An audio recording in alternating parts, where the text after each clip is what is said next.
Jack Dempsey, a sensational young tiger with amazing speed and two murderous hands.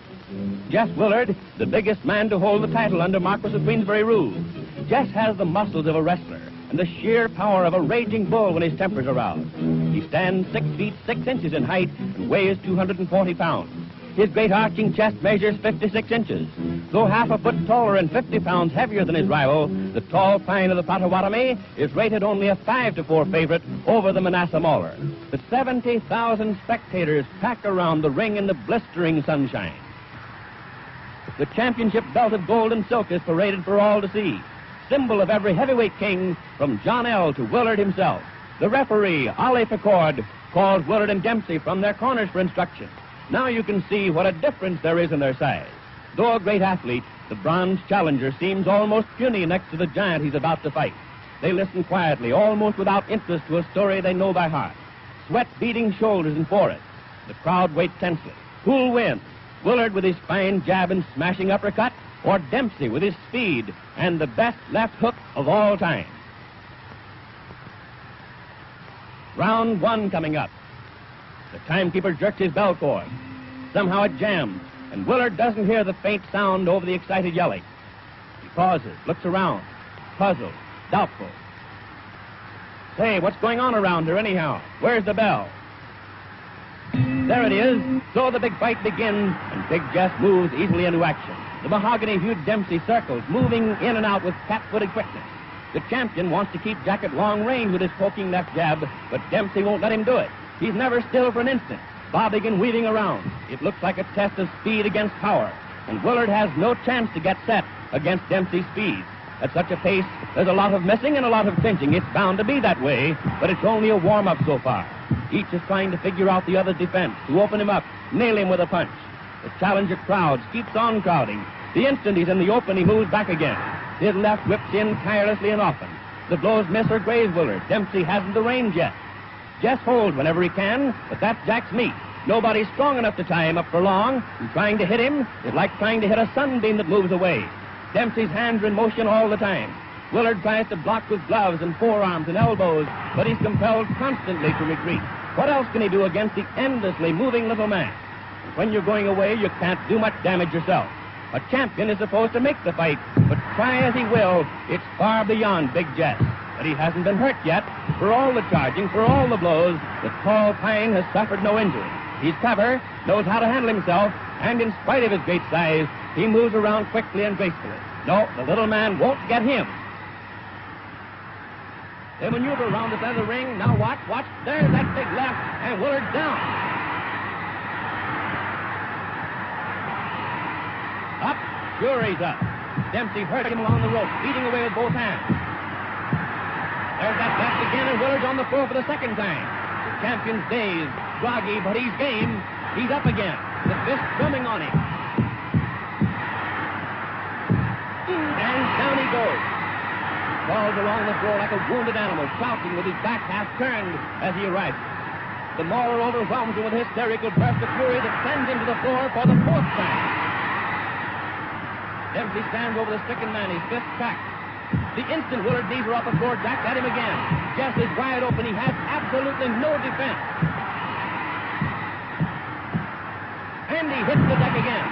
Courage, just plain courage, instinct, whatever it is, flings him blind and staggering up to his feet.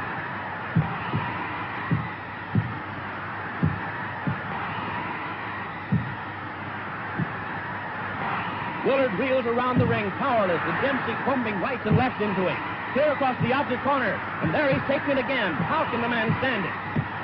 And there he falls, his gloved hand feeling for the rope, trying to hold himself up.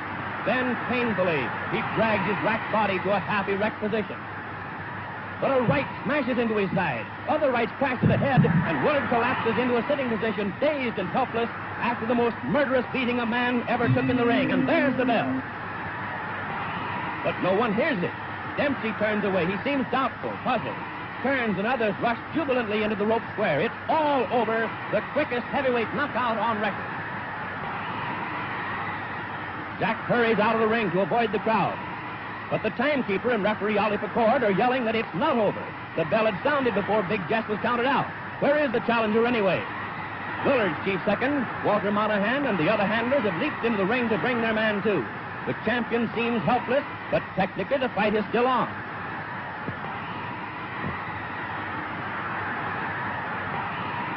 Doc turns, rushes to the rope. Jack, hey, Dempsey, come back, come back. 1-2, and the bell sounds again.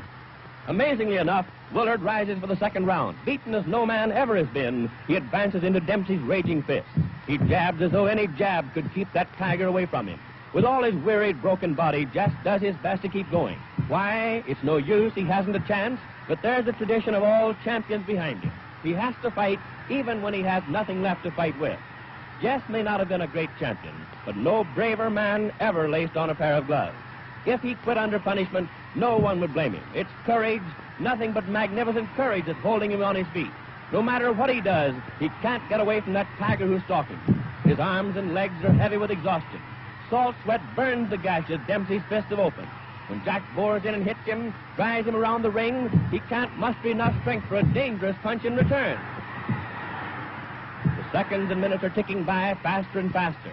There isn't much time left in the round. If he's to get his KO before the bell rings, he'll have to do it in a hurry. But Willard's only thought is to protect himself, and weak and tired as he is, it's no cinch to get him set for the finishing punch, even when he's driven helplessly back against the rope. He wobbles about and clinches, does his best to save himself from his relentless foe. There are only a few seconds remaining now. No chance for a finishing blow. It's too late. Mauler spins the champion around out there in the center of the ring. And there's the bell, and referee Pickard sends his men to the corner. Back in just a moment. Round 3, and at the start of the third, there's no easing up in Dempsey's attack. His left hook still thunders. In the clinches, Willard is no longer strong enough to make even a pretense of blocking the uppercuts that shake and hurt him. Still, the clinches are the only sanctuary left him. Out in mid-ring, he's helpless. He's lost all coordination between brain and hand. His efforts are pitiful. He was big and good-looking and smiling when he came into the ring. Now he's a lurching, tottering wreck of a man. Dempsey beats at him, in the body, shifting his attack for a moment from that pitiful face. A new champion's being born here, born in the torrid heat among the yells of 70,000 spectators, born in blood and effort and pain. It's bad for Willard, taking the hammer blows of the ring's greatest puncher, but it's no picnic for the man who's winning either. His lungs strain, his heart beats in his throat, his arms are like lead, but still he carries on that deadly attack. He pours leather at the giant who should have gone down long ago, who would have gone down, but for the heart of a lion and the endurance of a buffalo. Even the spectators are beginning to flinch at the sight. This is no fight, it's a slaughter, a massacre. Big Jess has no more chance than a babe in arms. Look at the heavyweight champion of the world. His face is pounded almost to a pulp. His tired, dazed eyes peer through a mask of blood. It's dripped down over his body, stained his trunk, spotted his legs. Even Dempsey's smeared with the sanguinary fluid. Each time the Mauler goes into the clinch, he gets more of it. Why doesn't the referee stop it? Why? But Ollie Pickard comes from the old school. There's only one way for a champion to finish, they say, and that's on his back.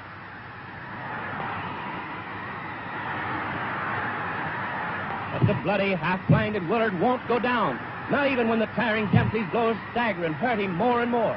And again the seconds are running out. The round's nearly over. And the impossible has happened again. Big Jess has lasted through this another murderous round with this roaring Dempsey.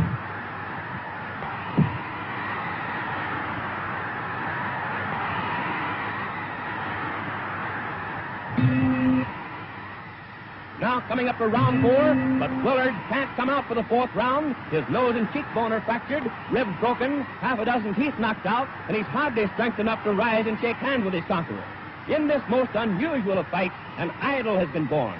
Dempsey the Mauler. Unusual, every second of it. The bell failed to sound clearly at the start. The champion was knocked down 7 times in the 1st round. The challenger left the ring and had to be called back. Willard lost his title while sitting in his corner. Every minute is crammed with drama, as the ring is now with yelling, excited men. Dempsey's in everyone's minds and hearts. Dempsey the killer. Dempsey the champion.